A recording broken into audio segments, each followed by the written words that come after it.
Joo, unelmatöistä terve. Täällä alkaa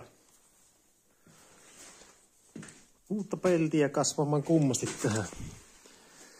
Hedelmät on tehty ja jämäkästä 3 millisestä niin kestää maailman tappuja. Uutta sisälokaria on siellä nyt alkuperäisen mallilla tehtynä hienosti. Ja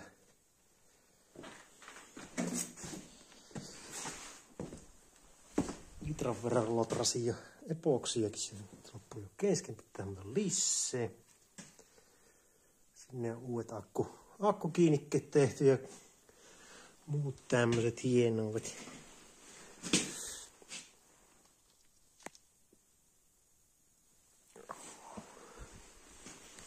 Helmet pistettiin jo kohdalle. Sisustankin kassailija tuo siellä epoksit lattiassa ja kotelosuoja-ainetta. Ei että kuule kestää. Melkein jo tuntuu, että tästähän loppuu kota hitsoaminen kesken, mutta onneksi löytyi, että oikein vähän naputtelin tuolle takakontti, niin yksi reikä vielä. Ei paha.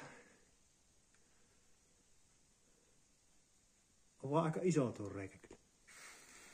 Tää lähtee ostamaan peltiä lisää, loppu jo kesken.